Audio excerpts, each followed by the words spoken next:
យើងទាំងអស់គ្នារាល់ថ្ងៃគឺរស់នៅក្នុងសម័យ digital ដែលបច្ចេកវិទ្យាវាចេះតែវិវត្តទៅបុករហូតដូចរាល់ថ្ងៃយើងមានដល់ AI ហើយ AI ហ្នឹងវាចេះតែវិវត្តឆ្លាតទៅខ្លាំងទៅដែលវាមិនបកក្រោយទេអញ្ចឹងអ្នកខ្លះមានត្រឹមទូរស័ព្ទប្រើសម្រាប់ការងារប្រចាំថ្ងៃរបស់គាត់សម្រាប់ការកម្សាន្តរៀនសូត្រអញ្ចឹងទៅហើយអ្នកខ្លះប្រើដល់កុំព្យូទ័រអញ្ចឹងយើងដឹងថាក្នុងកុំព្យូទ័រក្នុងទូរស័ព្ទទាំងអស់ហ្នឹងគឺវាសុទ្ធសឹងតែប្រើកម្មវិធីដើម្បីដំណើរការបានថ្ងៃនេះខ្ញុំនឹងចែករំលែករឿងមួយចំនួនពាក់ព័ន្ធជាមួយនឹងការបង្កើតកម្មវិធីតើគេធ្វើម៉េចដើម្បីឲ្យមានកម្មវិធីហ្នឹង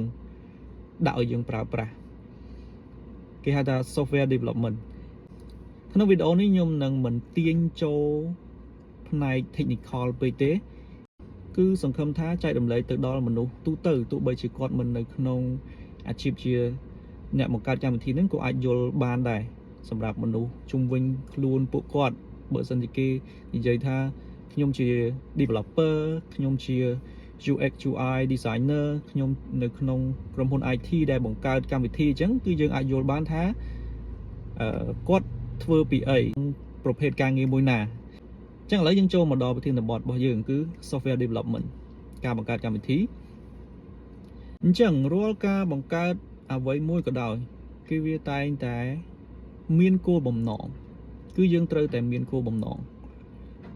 ខ្ញុំឧទាហរណ៍ថាឥឡូវគោលបំណង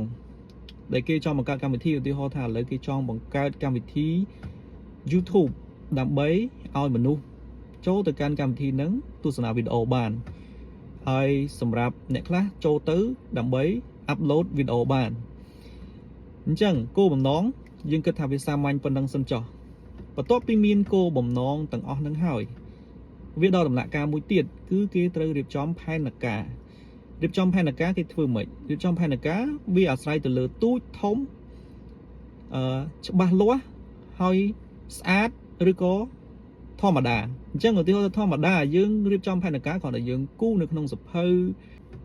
ឬក៏យើងគូរជា diagram ធម្មតាសម្រាប់បញ្យល់ទៅកាន់អ្នកបង្កើតកម្មវិធីឬក៏មួយទៀតគេមានជា UX UI designer ហ្នឹងហើយគឺជាដំណាក់កាលរបស់ UX UI designer ហ្នឹងហើយដើម្បីគាត់រៀបចំជាឧទាហរណ៍កម្មវិធីដើម្បីឲ្យច្បាស់ថាកម្មវិធីហ្នឹងដំណើរការយ៉ាងម៉េចពី screen ទី1 screen ទី2 screen ទី3ហ្នឹងតើគេនឹងធ្វើយ៉ាងម៉េចតើនឹងចេញអីគេខ្លះបន្ទាប់ពីយើងមានផែនការច្បាស់លាស់ហើយយើងត្រូវសម្រេចថាតើយើងចង់ឲ្យកម្មវិធីមួយហ្នឹងដាក់ដំណើរការនៅលើ device មួយណា device ហ្នឹងវាបានន័យថាទៅលើទូរស័ព្ទរបស់យើងឬក៏កុំព្យូទ័រឬក៏ប្រភេទទូរស័ព្ទហ្នឹងវាមានទូរស័ព្ទ iPhone ឬក៏ Samsung Android អញ្ចឹងទៅអញ្ចឹងគោលបំណងយើងក៏ច្បាស់ហើយផែនការក៏មានហើយការងារចុងក្រោយការងារបន្ទាប់គឺ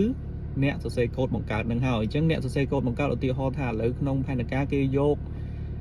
ឲ្យដំណើរការនៅលើ iPhone អញ្ចឹងគាត់ក៏សរសេរកូដទៅតាមជំនាញរបស់អ្នក iPhone បង្កើតកម្មវិធីនឹងទៅហ្នឹងហើយអញ្ចឹងយើងអត់នឹងស៊ីជម្រៅទៅដល់ថាគេបង្កើតយ៉ាងម៉េចទេ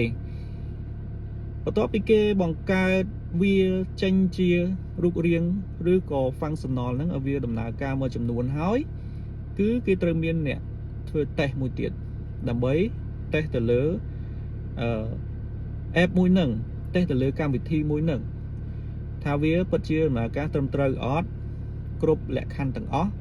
ដូចផែនការអត់ពេលដែលរួចរាល់អស់ហើយគេ release ន័យថាគេដាក់ឲ្យប្រើប្រាស់ជាផ្លូវការដែលយើងអាចចូលទៅប្រើប្រាស់បានដែលឧទាហរណ៍ថា iPhone អញ្ចឹងយើងអាចចូលទៅកាន់ App Store ដើម្បី download app នឹងបានអញ្ចឹងទៅហ្នឹងអញ្ចឹងមកវត្តដាក់មក life cycle នៅក្នុង software development គឺវាមានប៉ុណ្ណឹងអាហ្នឹងសម្រាប់អ្នកទូទៅដែលអាចយល់បានវាមិនចាំបាច់តតែ technical អាចយល់ទេដោយសារវីដេអូនេះខ្ញុំចង់ធ្វើជា general សិនជាទូទៅសិនហើយសម្រាប់វីដេអូបន្ទាប់ទៀតវានឹង flexible ទៅតាមវានឹងបត់បែនទៅតាម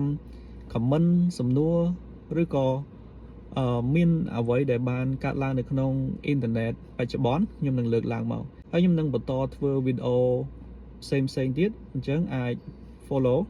អរគុណ